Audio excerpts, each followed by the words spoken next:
பழனி கோயில் உருவான சமகாலத்தில் திருப்பூர் மாவட்டத்திலையும் பழனி மாதிரியே முருகனுக்கு ஒரு கோயில் உருவாயிருக்குங்க. பழனி முருகன் மேற்கு நோக்கியும் இந்த திருப்பூர் மாவட்டத்தில் இருக்க முருகன் கிழக்கு நோக்கியும் இருப்பது மட்டும்தான் வேறுபாடு.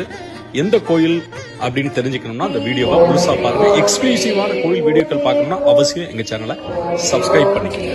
ஞான பழத்துக்காக கோபித்துக் கொண்ட முருகன் பழனி மலையில் அமர்ந்தார். அவரை தேடி வந்த சிவனும் பார்வதியும் இக்குன்றின் மீது ஏறி நின்று, மகனே நீ எங்கே இருக்கின்றாய் என குரல் எழுப்பிய போது பழனியில் அமர்ந்திருந்த முருகன் தாய் தந்தையருக்காக இங்கு காட்சி அளித்ததாகவும் ஸ்தல வரலாற்றுல குறிப்புகள் இருக்குங்க. இந்த கோயில்ல அன்றைய காலகட்டத்தில் மைசூர் மகாராஜாக்கள் இத்தலத்துக்கு வந்து வழிபட்டு சென்றதாகவும் கல்வெட்டு சான்றுகள் மூலம் அறியப்படுதுங்க.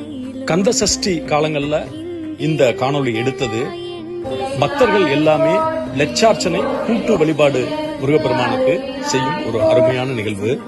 திருப்பூர் மாவட்டம் பல்லடம் வட்டம் மாதப்பூர் அருள்மிகு முத்துக்குமார சுவாமி கோயில்ல தாங்க இவ்வளவு சிறப்புகள் இருக்கு. சிவபெருமான் மதி மாலீஸ்வரரா இங்க காட்சி தர்றாருங்க.